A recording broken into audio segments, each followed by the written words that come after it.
Hello, hello, everyone. We are here once again. Let me first apologize for the schedule change. Last minute, we had to make a change, so I bear with me. But we're going to have a good show. Like most champions, Michael always gives his best effort. He is always willing to fight to the end because that is what true champions do.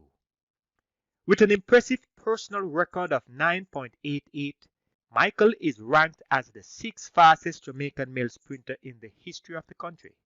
When thinking Michael Frater, always remember this is the man that ran one of the fastest 4x100 meter split in the history of the sport. So, without any further delay, and with great honor and respect, I welcome one of the fastest Jamaican male sprinter in the history of track and field. Put your hands together and welcome to the stage Michael Frater.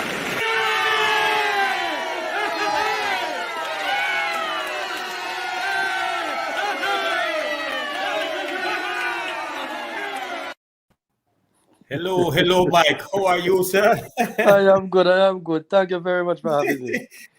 There is a rumor on the street that you're about to come out of retirement to bring back the men sprinting in Jamaica. Is there any truth to that?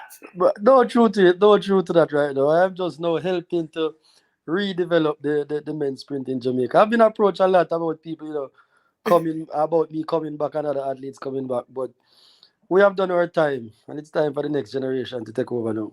Okay, okay. I am not going to go into a debate with you. If you feel that way, then I am going to take your word for it.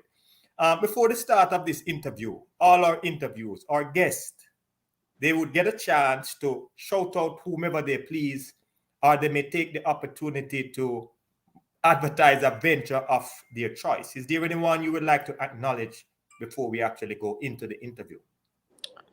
Well, I think we'll talk about it in the interview. Just our new young club that's developing in Jamaica, the Titans Track Club. We are a young developing club, but as usual, no sponsors would gravitate to a young club like ours. I'm going to put it out there. How most Jamaicans are, until you're successful, you won't see them come to your help. So, just putting it out there. We are a young developing club, and we would like to have corporate sponsors on board before we get to that level. And the truth of the matter is, it is in the genesis of the club. You normally need the sponsorship. When you start breaking records, you can survive on your own. Exactly. So it is really a disappointing thing for people to sit. They see the condition that sprinting is in Jamaica since Usain Bolt retire, and they would watch a club like yours struggle, even though you're trying to do something good for the country and for the youth of That's tomorrow. exactly it. Yeah, exactly. And I've seen it throughout all my years because I even remember when MVP had just started. It was the same situation. Not many corporate sponsors or any at all would come on board until they realized that it's a thriving club. And I think that's why Mr. Francis is the way he is right now. It doesn't take much from anybody. And I am tending to be leaning to that way as well because I am thinking we have been in operation for about 2 years now, and we have been doing some fairly good things and no help. So if we can get through this growing phase with no help, we won't need any help or any accolades from them once we get to where we want to. Well, the truth of the matter, though, we do need Patriot to step up because what they are doing, they are changing lives by offering the support. So I would encourage you on this platform to say, look, if corporate sponsors want to come on board, allow them as long as they're not going to take over what you're doing. But I will encourage people out there who can contribute and help you to make the journey easier because believe me, we want to be winners No again. So man, that's what I'm saying. We need the help. No, we don't need the help later once we need the help now. And I think they should, and people have been emphasizing it. Most of the athletes who have been through it, that these sponsors need to come on board from an early stage. Help the athletes when they are young, developing. They don't need the help or the handouts when they are established athletes already. Help them when they are young. That's when they need the nutrition. That's when they need the housing. That's when they need the healthcare, especially when they are young developing. That is so true. We have some people coming in. So for the people who are watching this live on the platform now, and for those who will watch this at a later date, please tell us, Michael, where in Jamaica were you born, and did you grow up there? You know, I was actually born in Mandeville, but I grew up in Trelawney. Most people always think that I grew up in Manchester, but no, my dad is from Trelawney. The Frater family is from Trelawney. So, was born in Manchester, well, Mandeville at the Mandeville Public Hospital, but I grew up in Trelawney. Okay. Okay. So what was life like for you growing up in Trelawney? But it was fun for me. Looking back at my childhood, man, I wouldn't change it for the world. It was just being outdoors, you know. Back in those days in the country, it was just, you know, you're outside for the most part. You know, not a lot of video games or anything. Your childhood is spent outdoors, and I mean, now with all the technology and everything else, you know, most of the kids are indoors playing video games or on the computers and all that stuff. But for me, the outdoors, you know, playing outdoors, the different sports, that was just great for me. So I wouldn't change that for the world. You know, my mother's side of town is from Chulani. They're from Duncan, and I used to go back to Chulani in the summertime. The roast yam and all those Yeah, good man. things, man. It was good. So I wanted you to share that because I wanted people to see the fact that, look, this is Michael, this is where I'm from, this is Yeah, my man. lifestyle, and I enjoyed it. Yeah, man. I'm from a little community by the name of Ulster Spring. Not many people know it. It's just below Albertown, which is more, you know, where the Yam Festival and all of that used to be kept. So all of that, man. The farms, the yams, the sugar cane, everything, man. That's how we grew up. Trust me, you're talking about that, and I feel like I need to get up and go to Chilani right now. Um, who or what inspired you to start competing in track, Michael? Well, I just remember. I can clearly remember. It was the '92 Olympics. I remember just watching every bit of the Olympics. You know, all sports. You know, and I was just intrigued in track and field from. I think even before then, I just know. I just had a love for track and field. So I grew up watching the sport and just enjoying the sport. And then I have an older brother who pretty much guided me along the way as well, and he was also into track and field as well. Lindell Frater, who he had done very well for himself, both in high school and in the professional ranks. So, I looked up to him. He's my big brother. Looked up, looked up to him. So he was basically been an inspiration for me from I was a young child. I remember watching your brother competed. He was so smooth. And I'm sure in a lot of way he made it easier for you because when people saw him, I used to love watching him run. So I'm sure I can see why you wanted to follow in his. Yeah, man, he made it easier for me, and that's one of the things where I try to help younger athletes because he was ahead of me and he guided me in the right path. He had gone ahead of me and made certain mistakes, and as his younger brother, he made sure that I didn't make the same mistakes. So that's what I've been telling most of the athletes as well. So most of you can teach these younger athletes if they listen, because most of them sometimes they don't want to listen. But we have gone ahead of them, made certain mistakes. We'll try to instill with you the right values and dedications to, to be on top of the world. Mm-hmm. Yes. Well, and this is why I've always said that we need to get some of these programs in place where those who are in charge can teach the ones coming up the importance of knowing the history of the athletes who came before them. Because for me, I used to love Merlin Natty, I used to love Bert Cameron, Donald Quarry, and I wanted to be like them based on some of the things that they achieved. Few people can say that they set records at the ISA Boys or Girls Championship. And I know we have a lot of good athletes coming out of Jamaica. But in 1997, it is said that you set two records in the same championship. You set a Class 3 record in the 100 meter. It said that you ran 11:10 at the time. It is also said that you ran 22:73 to set another Class 3 record in the 200 meter. Did you know you had the entire field beat going into the race, or were you actually gunning to break record at the time? I want to know your mindset. Well, at that time, we actually broke the relay record as well.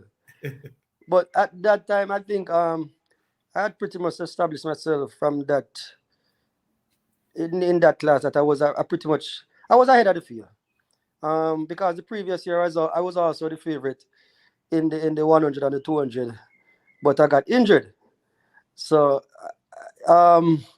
it was not cakewalk. I knew I had to be grounded.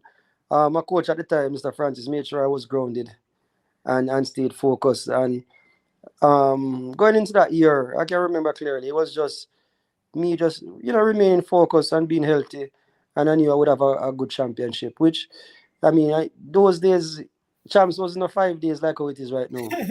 So you really had to be fit and experienced somewhat to get through the rounds as easy as possible. So I mean, it was just being guided the right way and just executing. Well, that's good, because I can just imagine a young person just excited to run, and you get the opportunity to perform, and you did great. I always wonder though, because you dominated track and field at your age group in Jamaica. You went to the Class 1. You also did great. But you relocated to Florida, where you attended the Boyd Anderson High School in Lauderhill Lakes, where you won the state championship. And as a result of your victory, you were selected as the Gatorade Outstanding High School Track Athlete of the state. And Florida has a whole lot of tough athletes there. Tell us, what influenced that move, and what were the major differences between competing, say, in Jamaica and competing in a high school in the United States?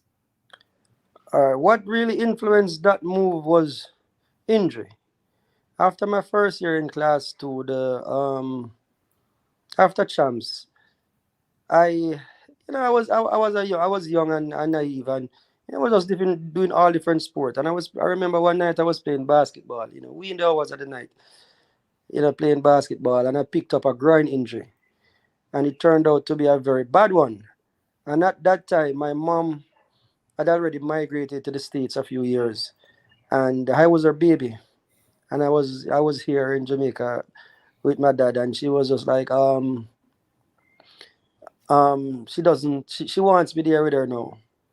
So it was kind of my mom was basically just saying she wanted her last her baby with her now for a few years. So that's why I actually migrated before I actually finished my competitive years at champs. So that's why I migrated to Florida. But the first year at Florida in Florida, I didn't get to compete as well as I wanted to because of the injury. It was basically a recovery year for me, because, as I said to you, not many people knew it, but it was a very bad injury which took me out for. I remember when I was in Jamaica, when I was going to CXC, I had to do my CXCs in a wheelchair, and that's how bad that was how bad it was. So that's why she just said, you know what, she's going to take me up there and sort out the medical health and everything. So I mean, the first year was just a recovery year for me, but it's very competitive in Florida. I mean, if most people know about sport in Florida, so Florida, Texas, and California, especially those states with warm weather, you have athletes from all caliber of athletes there, great athletes. And I was able to compete with guys, who love track, but who were also football players, who went on to do great things in the NFL. I competed against Willis McGahee. He went to Miami Central. Turned out to be a great running back in the NFL. Yes. Asante Samuels, who is still a friend of mine. We went to Boyd Anderson together. He ran a few legs at the 4x1. But I mean, the caliber of talent is similar. Those guys competed at the top level. So the competition was there. The only difference I would say is maybe a champs. There's nothing like boys champs in the world. And that particular 3-day event, well, it's 5 days now, but boys champs, nothing can compare to boys champs. It's maybe the biggest event, outside of our Olympics or our World Championships or something like that. True. And I've always told people that once you're able to compete at champs at a high level, then you won't get nervous or intimidated at no True. athletic event in the world. I True. remember my first year at champs competing, and I walked through that McDonald's tunnel, and the roar of the crowd, man, I was just trembling.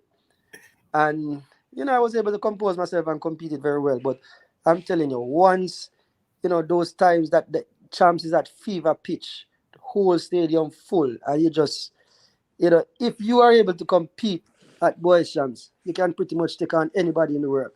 So that was the only difference in Florida. I mean, that year when I went, I mean, fortunate for me, in my last year there, I went undefeated, and I had to compete. I had to compete against some of the best guys who went on to college, or as I said, different sports and so forth. So the talent is still there in the United. Well, the United States have a lot of talent anyway. So the competition was still great, but the only thing was just the championship. Boys champs is just on another level compared to the different championships in the States. And you are so true with that. One of the things I find with some of the Florida athletes, that their mindset, especially the male, they give their Yeah, man. all the time. So it's never going to be a cakewalk. You have to No. come with the intention to run, bring out the best in you. I'm sure you had a lot of scholarship opportunities. Why TCU? Well, TCU, I had a few. Yes, I had quite a few offers, but TCU was because of my brother and the tradition they had there. A lot of Jamaicans attended school there. You had Raymond Stewart, Percival Spencer, and all of them who were, Yeah. TCU grads and everything. And what they had told me, which initially, sorry, because it had came down to between the University of Florida and TCU for me. But not only I didn't want to choose it necessarily because my brother alone was there. Because my brother was there, I wanted to make my own path. But I realized similar to Wolmer's, it was not. I mean, they had quality guys. They weren't overworked. Put it to say. While I was at Wolmer's, we had a lot of guys, but we were more about quality than quantity. Whatever position we finished with the quality, then we would accept that. So we weren't overworked there. And I don't know if it was just the experience or being guided by my older brother. But I realized that I wanted to go somewhere where I knew that I would be able to compete. I wouldn't be burnt out, put it like that. To be straightforward, I wouldn't be burnt out after finishing, so I'd be able to have a career in track and field. Because we have seen where a lot of guys, by the time they're finished with college or even high school, they can't go any further. True. So I was guided along the way by my brother, making sure that, I mean, not necessarily going after the hype, but going where there is quality. And and that's why I choose TCU. It wasn't a big team, a private school, but the quality there was outstanding. Coach Monty Stratton there at the time, I mean, he was producing world beaters at the highest standards. So why not? True. You said it, and I want you to expound on it a little bit more, because we have seen a lot of athletes who enter school blindly because somebody else made the decision for them. You talk about Lindell and the way he guided you, so you did not have to experience pitfalls that he and others that came before him fell into. Could you tell us some of the way your brother guided you, so the transition was easier for you in college? I mean, in college, first of all, you have to get your schoolwork done. It's many people will make it seem like it's difficult when you're in college to actually do schoolwork and be a semi-professional athlete. And right now, let me just backtrack. Right now, a lot of guys I see, especially in Jamaica, they'll skip college completely, which I don't think makes any sense because, I mean, there's only 1% of everybody who goes professional who's actually going to make it. So we just made sure that especially my schoolwork, the colleges will provide for you every opportunity for you to excel in school as well as on the track. So especially with TCU, they made sure that we had all the tutors and everything that was available for us to have to make sure we got our degrees. And as you know, not everybody is going to make it in track and field. So one, if you don't make it, you have your degrees where you can actually, bounce back to that if you don't make it as a professional athlete. So, I mean, he was ahead of me and he just made sure that got my schoolwork done. Discipline. We know that track and field is a sport that you have to prepare yourself maybe 11 months out of the year. You maybe get a month off to rest and recovery. But discipline. You're not going to have as nice, put it like that, a social life as other people. But you can't look at that. You have to look at the lifespan that you actually have in track and field. It's only a short lifespan. So you have to make sure that you're able to compete at such a high level for that maybe five to many people don't realize if you have a 10-year career in track and field, that's a long career. You're blessed. That's a long career. So I mean those 5 to 10 years that you have, you can exploit it as much as you can to get all the benefits, for that. It's not a 9 to 5 job where you can do until you're 60, 65. True. You only have a 10-year lifespan in it. So just made sure that I was disciplined, took every advantage of each situation with school and just with training, just the discipline to know that, I mean, you have to put in the work early. You have to be disciplined with your training, with your gym. Guided me where certain mistakes that you'll make, just certain exercises that will get you hurt and stuff like that. Just be aware of them. Teaching the correct techniques, which once you learn how to sprint properly, or once you learn how to do the correct techniques in the gym, to avoid certain injuries. So I mean, he had just guided me, just because eventually he got a bad injury which ended his career early, and he just his little brother just make sure that everything was fine. So he just guided me along the way very well. I appreciate that information because one of the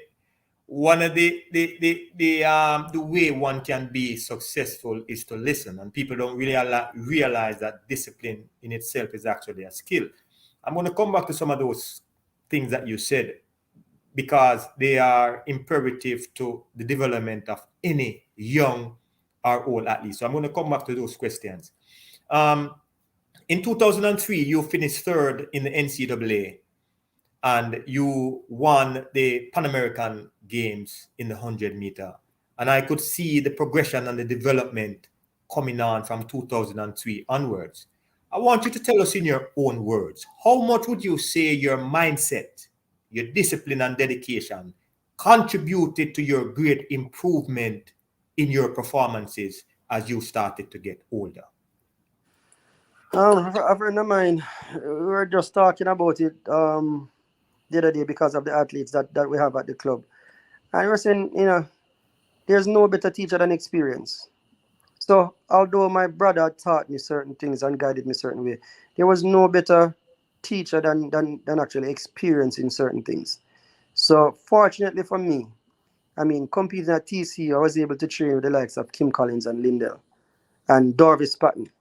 Which that same year, 2003, Darvis Patton got second at the World Championships. Kim Collins won the World Championships. So I was able to train alongside those guys. But, experiencing the different track meets, I was able to go to the Pan Am Games, which was not my first senior team. Actually, my first senior team was the Commonwealth Games in Manchester the previous year. The experience that it taught me was invaluable.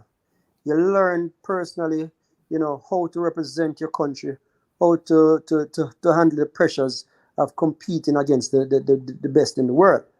And that's one of the things where um, when they are selecting teams, I think they should space special attention to the younger athletes. They need the experience to develop.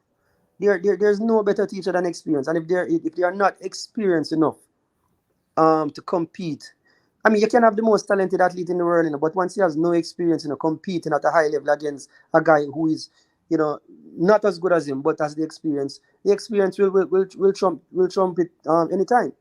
So, going to those meets, and then training with those guys who are professionals, that helped my experience, and it has made me able to not be intimidated, not be afraid or nervous or anything when competing against anybody else in the world.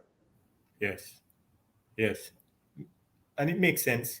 And you are absolutely right, because when I see some of the younger athletes competing now, you can tell that they are defeated before they actually step on the line. And I think for them, it is getting into the pros too early when World. they're not psychologically ready to take on the pressure.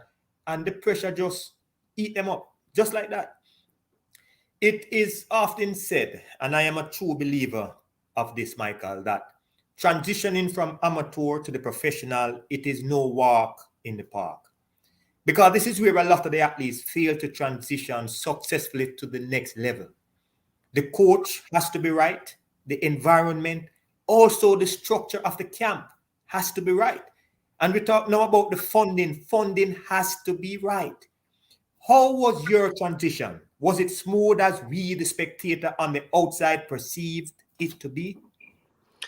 I mean, it wasn't smooth, but it wasn't bad because as I mentioned earlier, I was guided and I was trained in college basically along an elite group. So my transition wasn't as bad as some people. And well, after the Pan Am Games, immediately that was the 2004 Olympics was the following year, and I had made the Olympic team and went on to making the semifinals of the Olympics. I think, yeah, making the semifinals. So my transition wasn't horrible, wasn't bad because I was guided early, and then what helped was as I said, going to college, training with these guys. Now you have guys out there who are just leaving high school immediately and trying to jump into the professional ranks, as what you said. And psychologically, they are not developed at all. And we spoke earlier about the developing of the especially on the male side, the athletes again. And some would think that we have not had the talent or something like that over the last few years, why we are not competing at a high level with the male internationally. But that's not the case. If you're supposed to look at champs, every year you'll have one or two boys in class one at champs running 10-1 or 10-2s. Back in my days, they didn't have that. So it's not like we don't have the talent or the speed per se out here or the to compete with guys at a high level. They are just not transitioning. True. And I think one of the biggest problems is them running, trying to going after the money quick instead of going to college where you can actually, or semi-pro where you can actually develop psychologically, True. to be able to compete at a high level. They're just jumping in the big leagues. I've seen many a guys who we thought were going to be the next Usain Bolt, who, I mean, they jump from high school to professional and disappear. Disappear. All they can do now is just say, remember when they were this and this at champs. And I think that is one of the big problems with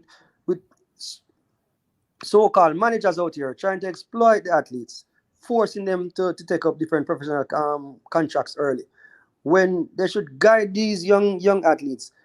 I mean, the college system is not perfect.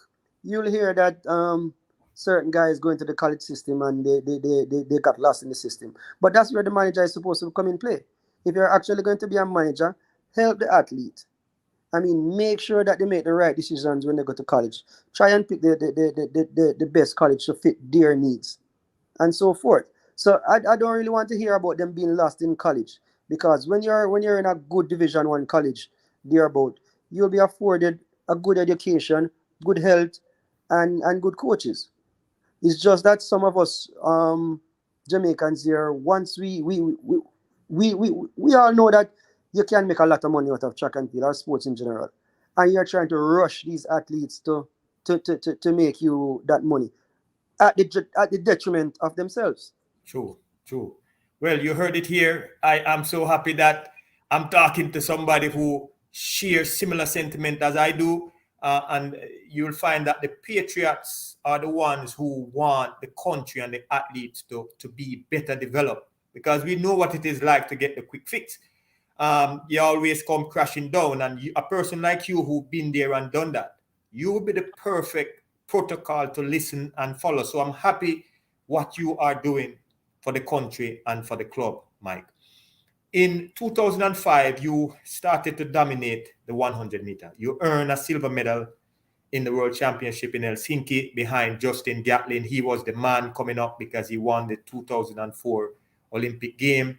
The level of competition had risen, and you rose with it.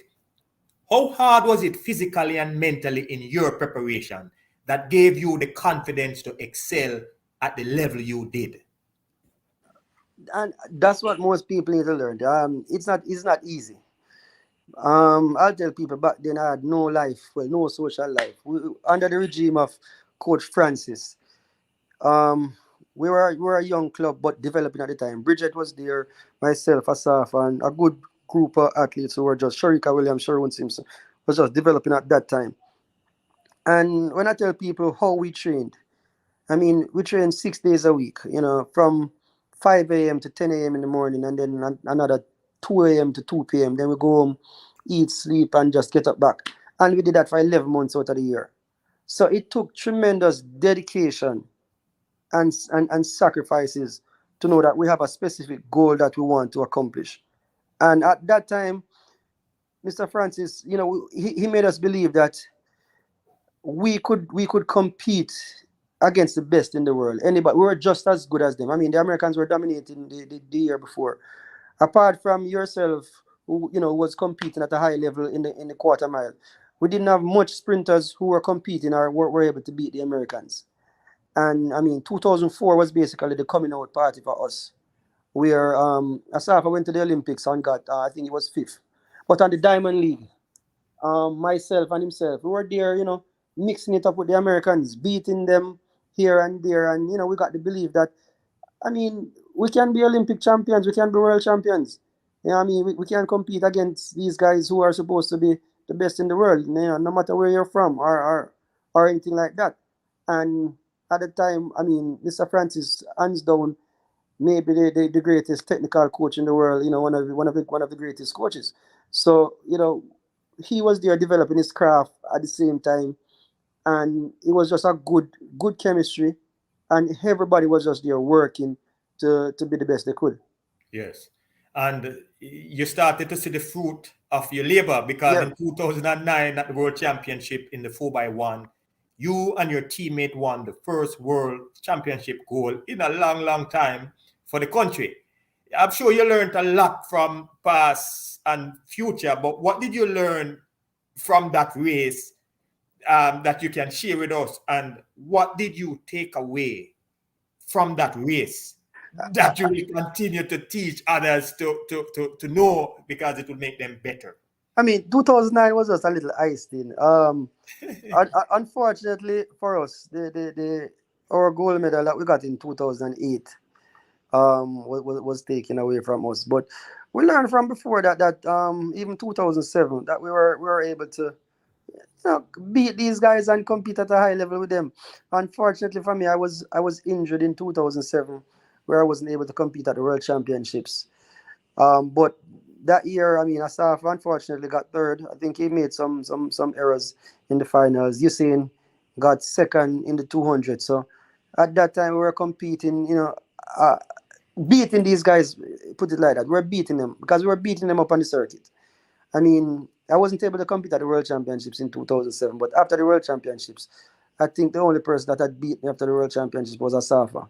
So we were dominating 07. Yes. So going into 08, I mean, we had Usain Bolt had pronounced himself, in early 08. Asafa was, pre-Olympic favorite. Myself was one of the top guys out there. Yes. So if you remember, we had 3 guys in the Olympic finals in 2008. First, yes. And I think only time in Olymp. Well, no, not the only time, but the first time Jamaicans, we came out in the 100 meters on the male side, Yes. and I think that was a breakthrough for Jamaica in general, where we pretty much dominated the Olympics. So by '08 we had pretty much, I think, the golden era Yeah. had Established. started. It was established, and then '09 was just a sweep.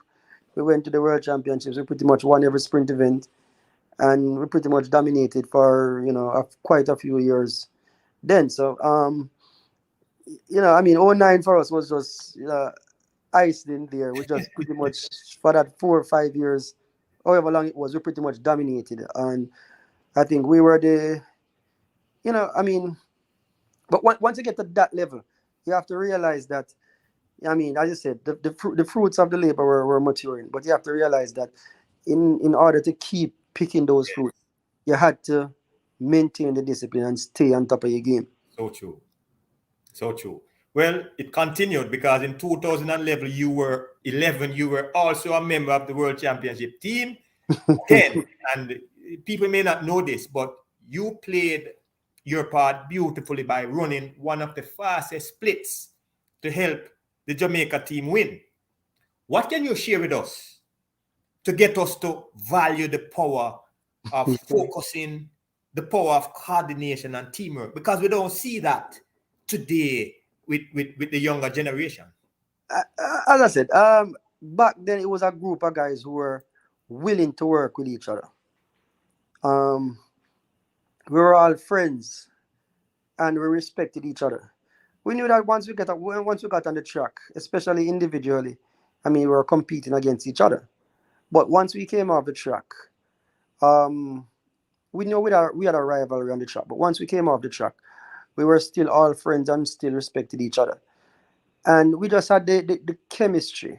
It was just a chemistry where everybody just knew that this is what you have to, this is your job. And everybody took their job and their responsibility seriously. And it was, we didn't hesitate about helping each other, telling them that, this will work, that will work, don't do this, don't do that. And at that time, we the coaches themselves, were developing coaches in terms of, I mean, now you have, big coaches that have big personalities as well. But then, I mean, you had coaches who had personalities like Mr. Francis. We always have a personality. But everybody was just working together at that time. It was a very cohesive team. And particularly for myself, I knew that many people may say I had the most difficult job, where we had to do, in the relay, we had to do 2 exchanges and everything. And I just knew that, within myself, I just had to have the discipline, the patience, Yes. Trust in my teammates, where if for us to do very good exchanges, you just have to trust in your teammates. Know whatever mark you set, you trust them. You don't panic and start the foolishness. Trust in your teammates and and be disciplined. And I think that's what got we were undefeated in the relay for how many years. I mean, every time we touch the track, we basically broke the world record. And for me, I took a personal challenge, on the backstretch, where I was always, had to face either Justin Gatlin or those top guys. Yes. And I'm a competitor, so I was never intimidated by anybody. Was never intimidated, no matter how brash they are. Once you have that self belief, and no matter how big they are, how tall they are, and how small I am, people always say you're so small when you compete against them. And, I was just like, from I was young, no matter how big you are or how tall you are, I'm not going to be scared of you. Never scared. Since you talk about the world record and everything, we're gonna go into the world record now because and people don't know this, but in 2012, you also played your part beautifully because you got the world record then. But not just that, you ran one of the fastest split in the history behind Usain Bolt. How does it feel at the time knowing that you were a part of that quartet? And looking back now, how great and significant it is to set that world record in the manner that you did. I mean, not many people actually realize, or how fast I'd actually run on that backstretch. Not many people realize that. But I mean, as I said to you, for me, it was just in the competitive environment. Definitely had to raise my game to that huge occasion. I think that was the first year. The 4x1 was the final event of an Olympics. So it was basically the biggest event. The US, they had messed up on exchanges couple of years before. So they had four guys who were running 9.7s and 9.8s, and it was they had their dream team. We had our dream team. And what many people still, well, some people realize it is that even that team could have been better because Asafa Powell unfortunately got injured in the 100 meters and wasn't able to run on the 4x1. So with myself and Nesta on the first two legs, those Americans and those pundits thought that the US would have an advantage in the race. And I just took it upon myself that regardless, we all know everybody would always say, just get Issei in the button and he would win the race for us. And I took that as a personal challenge. I was like, all right, I am not going to be, one of those guys who would just say, all right, just get Issei in the button. No. I want him to get the button in front. Yes. I want him to get the Yes. button in front. And I mean, that's exactly what we did. We got him the stick in front, and we're not just going out there to win. I mean, it was the final race of the Olympics. It was in England, in London, the biggest the biggest event of the championship, last event, all eyes on you. And no bigger stage than that. And This I is, think we rose our game. We rose our yeah. game big time. Yeah. And you guys changed the thing because back in the days it was always the 4x4 that closed the event. Yes, But yes. now people started tuning in and the 4x1 was the thing. So, you guys deserve it, man. You guys worked hard for it. You talked about the team unity. It was there, the dedication, the focus. And you guys made it your duty to play your part because the chain is as strong as the weakest link. You said it earlier, and I want you to spend a little bit more time talking about this because this is one of the biggest culprits that seem to destroy young and older athletes' career. You have been through a lot in terms of career injuries. At one point, it was reported that you had a knee injury and the prospect of running again was unsure. Tell us in your own words, how serious was that particular injury and how did you cope? Because a lot of people are going through injuries now and they really don't know what to do or who to turn to. Um, I think my own desires and determination got the better of me. Meaning that I didn't listen to my body. In 2012 after the Olympics, the knees were bothering me and they were swollen and bad, but I just wanted to compete and was just so determined that I didn't listen. I should have actually just shut the season down after the Olympics. But I mean, I was just on such a high after the Olympics and competing so well, where I just prolonged the season, where I actually made both my knees worse and eventually had to do two knee surgeries. And I mean, after the surgeries, most people didn't think that, or even the doctors didn't think that I would be able to run again at a high level. So I mean, that's one of the things where I think athletes and their managers are, who are supposed to be guiding them, is that rest is also important. Listening to your body is also important. It doesn't hurt to take a day off or 2 day off to, actually get yourself healthy. I was just so in love with competing and just, doing what I do, what I love to do, where I actually hurt myself. And that's one of the things where I am trying to guide these athletes nowadays. I mean, you're not going to be soft, but once you genuinely feel, some pain or something, pain is never good. Once you're feeling, injury pain or something like that, get it taken care of. It's better to miss 1 or 2 days than to end up missing a month or so. You will miss so much in training within that month. So I mean, after getting those two surgeries, I mean, didn't think I would be able to come back, but I just had a personal goal in myself that I am going to get over this injury and just get back to a level. And it took me a while. It took me quite a while, a few years, and I was able to get myself back down to running 10-0. And I think right after running 10-0, I just, all right, I'd done how many Olympics and got everything. I just said, all right, I proved to that was just my personal goal. And I was just like, all right, I'm not going to beat the body up anymore.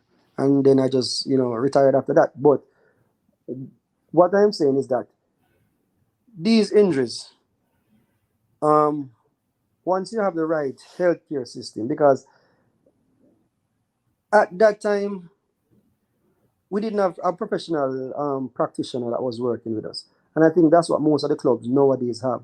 They have many physiotherapists, many massage therapists, and even doctors and staff that work with the athletes. The Americans had it, but in Jamaica, we didn't have it like a everyday thing. You just maybe see a doctor when you're actually hurt. But nowadays, you have your chiropractor, you have everything, you have your checkups, you do your weekly checkups with your chiropractor, the massage therapist is there with you every day, your physiotherapist is pretty much there with you every day. So, especially the bigger clubs, they have all these things at their, most of these things at their disposal. And I think that's the way to go, where you're actually, making sure that the athletes are even healthy before, they get injuries, because certain injuries can be avoided. Yes. I think that's the problem that I went through. But as I said, I learn from my mistakes. We make mistakes in life, and it's just about guiding these guys in the best way that I can going forward. I totally agree with what you're saying. We used to say an ounce of prevention is better than 100 pound of cure. It's true. So, so one need to take the proper precaution when they are doing risky things, especially when it comes to your career. Yes. I'm going to go back to the question the discussion that we had earlier, and I'm sure the audience want to hear your views on the matter, because nowadays we see a lot of athletes leaving high school or college and they go into the pro. My opinion, based on the evidence, that they are going into the pro too early. Under what circumstances would you recommend athletes to give up their education and go to the pros, or what would you favor them to do in terms of completing their education first? Um, I'm always in favor of going to school, because, as I said, not many people are going to make it on the professional level. I can count on my one hand, how many people have actually went from high school to the profession to the professional level and make it. And the only person that comes to mind is maybe Usain Bolt and Johan Blake.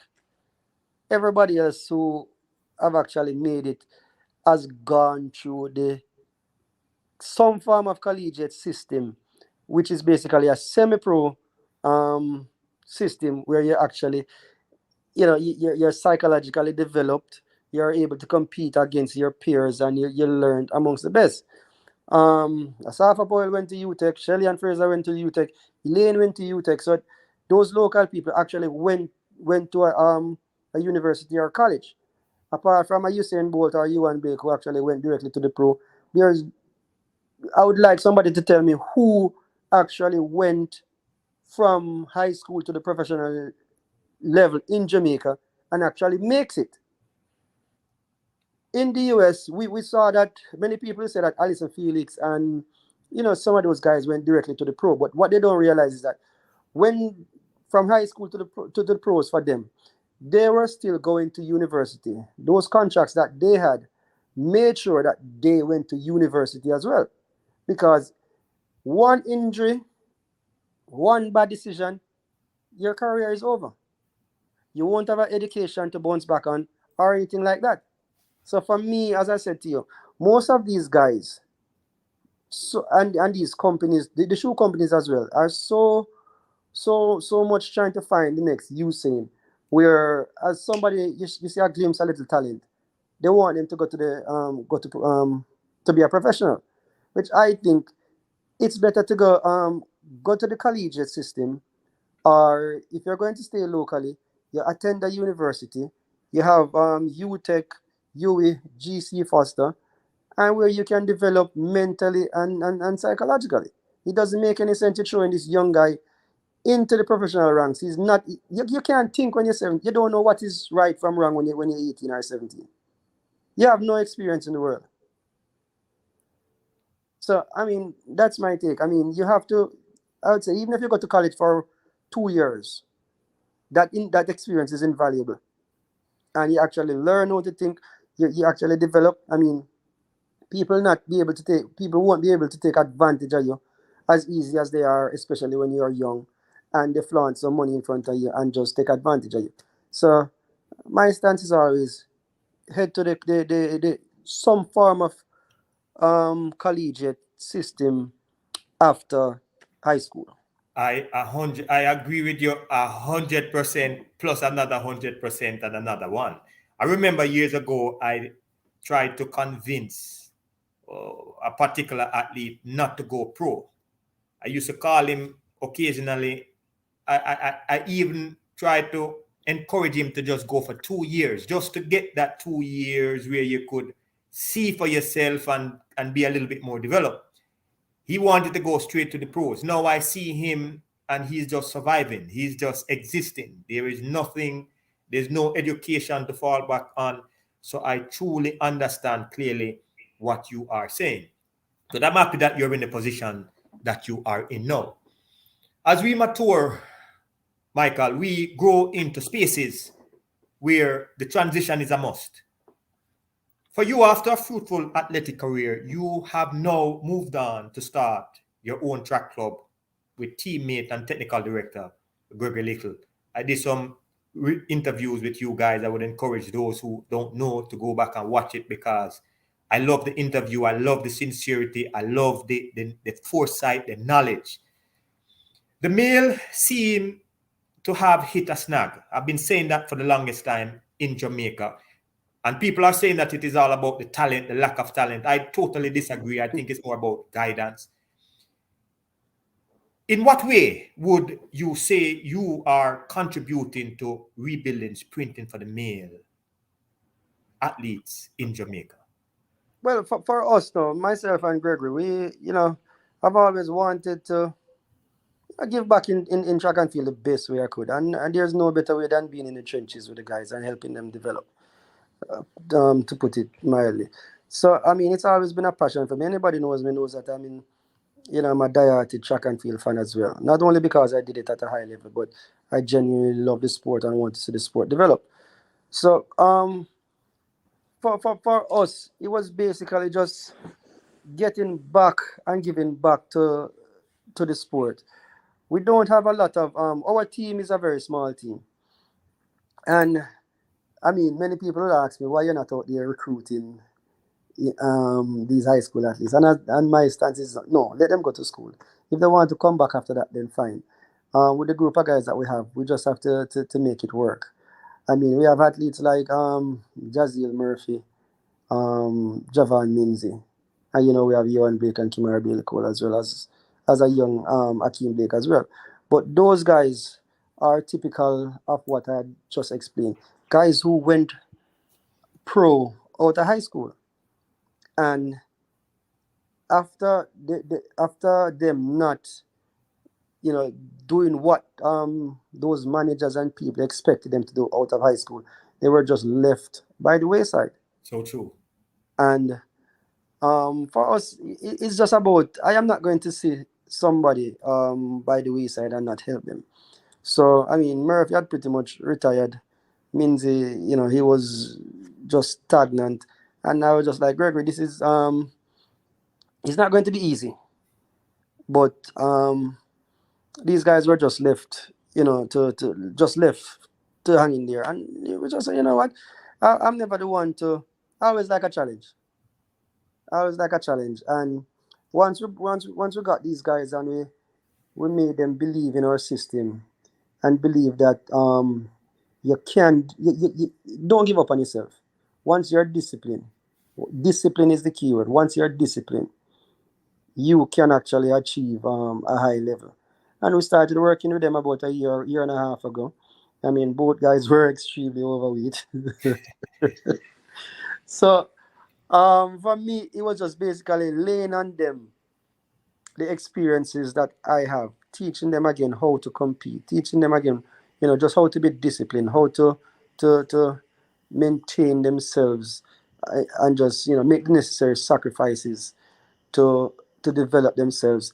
And they have come a far way since then. Minzy ended up making the Olympic team last year. He already did very well for himself. Murphy, tremendous improvement, tremendous improvement. And if he stays healthy, he'll run exceptionally well this year. So for me and Greggy, it was just giving back to the sport. A lot of these guys, we are not going to be out there, say for instance, recruiting a lot of high school guys. So we will just develop the talents that we have right now. I mean, we have Johan Blake as well, who is the ultimate professional. But I mean, he's so disciplined where it actually I'm not going to say harms himself. Too much of one thing is never good. But with him now, he's a person that tries a little too hard some of the time, and may lead himself astray some of the times. So some of the times he just needs to relax and just take a breather and just enjoy himself and just not try to push it as hard, because he's a guy that trains very hard, but sometimes needs to take a break and get some rest. True, And I true. think that's his only problem. So it's just about me just giving these guys the experiences and just teaching them, helping them not to make the same mistakes that I make, and just helping them to be true professionals of the sport. I wish more of those people who initially took these guys under their wings had a similar mindset that you have now, because again, the evidence is there. The evidence is there to say that you got them at A and look at them now. They're no better off than when you worked with them. So I'm just hoping that more pressure would be on some of those who are doing the things that you're talking about in terms of heavily recruited athletes outside of high school, knowing that it is not the best thing for them. And I've always said that the vulnerable population, after they get that injury, what are they going to do? Okay. There's nothing to fall back on. So I do understand clearly what you're saying. I am one of them, though, who believe that if any athletic program is to be sustainable, that we need to implement programs that provide support and guidance in its truest form. One of the proper, well, I should say that one that properly educates, and we don't really see that a lot, but at least need to be educated on the do and the don'ts. We don't see that, because even when I had the interview with Minzy, he was saying that he just did not know. Murphy said the same thing. He just did not know. He ran 10-2, and he really thought that he was going in the right path. So we definitely need people who can guide them the right way, because many of the athletes are being pushed beyond their limits. And we see that sometimes they are incapable to recover based on some of the things that you're saying. But since you are working to develop young athletes now, based on your experience, Michael, how can we guide these young athletes away from career-ending injury and the pitfalls that we talk about, that we oftentimes see? Because it seems like sometimes when we try to talk to them, they're not listening. Is there a way that we could guide them away from themselves? But it's a difficult one, because it's not as much the athletes as well as the agents and the managers who are actually exploiting the athletes. Trying to get them these contracts from early. And it doesn't make any sense getting a little money early and then ending up with none a few years down the line where you're not able to compete or anything like that. So I think the administration, as well as the sports ministry, and everybody needs to come together and realize that we need a sports academy first of all, but um, we have to have some type of accountability for these athletes, especially when we have the what they like to call the national treasures. With these athletes who are young and we see the talent where they are you know, they look like they'll be world beaters in the next year. And that's not, it doesn't happen overnight. And I think these athletes need to be protected because, as I said to you, every year at Champs, we are going to see guys running 10 ones, 10 twos, and all of that stuff. Um, so it's not like we don't have the talent there. It's just about giving these people the right guidance. Um, we have to find a way. I personally don't know how. We have to find a way for these that are, you know, if we have a development system or fund or something where we can, you know, instead of them, you know, trying to run down the money, or these, you know, agents trying to throw some money on them, we have some way where we can, you know, actually have them believe that you don't have to go out there and chase the money right away. You can properly develop yourself. You can go to school. If you don't want to go to a university, you can go to a trade school or something where, if you're not able to make it at the professional level, you have an education to fall back on, you have something to fall back on. So I think it takes everybody, the government, the different sports administration, to get involved, because we have national treasures, as they like to say. We have a lot of national treasures, but we can't see them blossom just because of them being exploited and them being forced onto the professional level. I mean, the athletes themselves will feel like, all right, I run 10 at Champs. You know, maybe next year I'll run 9-9. It doesn't happen like that. It doesn't happen like that.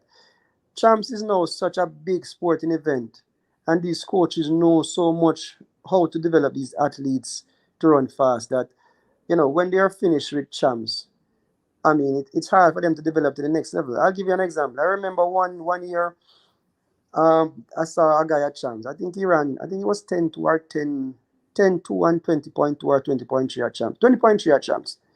And I mean, huge talent. And when the guy, he left from high school saying he wants to be a professional. When he got to the professional camp and started training, and he realized the workout what we're doing, he was telling us that the workout that he was doing at school was hard, was not hard, easier than what he's doing now. So the workouts that he was doing, they're not going to help him because his threshold has developed so much from high school, where he doesn't have much more to develop. And unfortunately, for this may be about 7 years ago, or however long it is, this guy has not surpassed his high school times. And that's one of the things as well, is that I mean, Champs is such a big event now where the coaches are preparing these athletes similar to professional athletes. So there's not much ceiling for them to improve.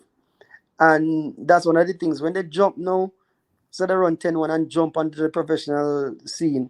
You can't run faster than 10-1 or 10-2. You pretty much stay the same place. So your career is not going to last. You get a contract for 1 or 2 years or 3 years. After that contract is done, you're done. You can't go to school after that because you're a professional. True. You know, it appears to me that a lot of the coaches, a lot of the managers, that they don't see a long-term future in the athletes.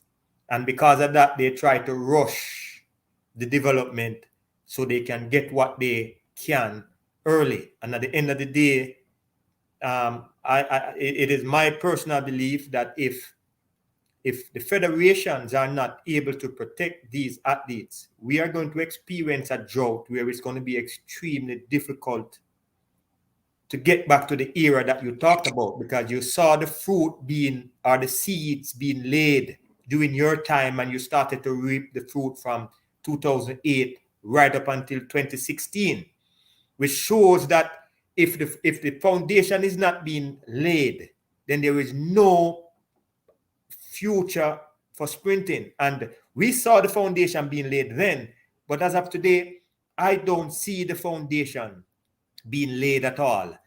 I'm going to get you out of here because I know you have to run.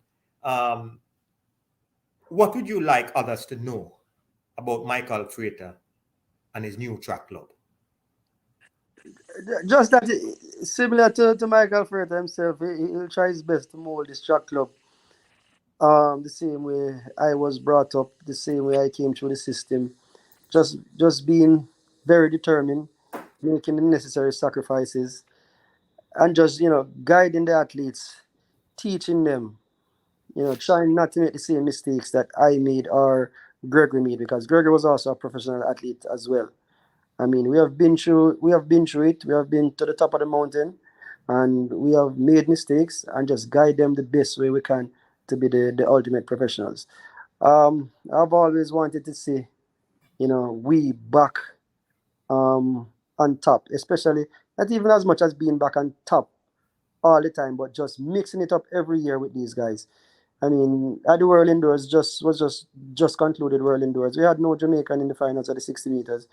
The World Championships. I mean, we need to have our guys back competing at a high level.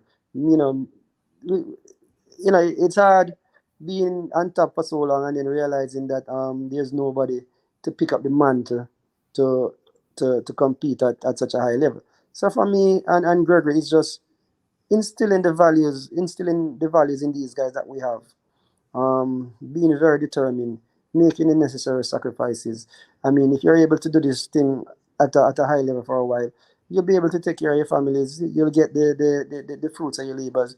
So just for the few years that you have in the sport, make the sacrifices and just be very dedicated to the sport that you love. I appreciate you stopping by to talk with me. I know you have a trip later on. I wish you all the best. I will continue to support your group. I love your philosophy. I think that's what we need now. We need people like you. It's obvious that the baton has passed on to you now, because if you don't do it, to be honest, Frater, I don't know who else is going to do it. And one of the things we have to do to build true champion is to build character. And this is what you're trying to do. You're laying the foundation in terms of knowledge, character, values. And if we don't use this as the building block, it is going to be impossible to get back to the level that we once were. I thank you very much for stopping by. Hopefully we can have you again. You have so much rich information. I really appreciate you stopping by. Thank you, my brother. Thank you very much for talking to you more. Yeah, man. Thanks for having me. You're welcome.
Thank you all for coming out. I hope you enjoyed this interview. We have a lot more of these interviews coming. And remember, to us, it's more than an interview. It's about making a change, contributing to the development of athletics, not just in Jamaica, but around the world. So if you have not subscribed to this channel, I will encourage you to please go ahead and subscribe. We have some videos coming out. We have some more of these interviews coming, and I appreciate your support. Thank you all. May God continue to bless and keep you all safe. Have a blessed day.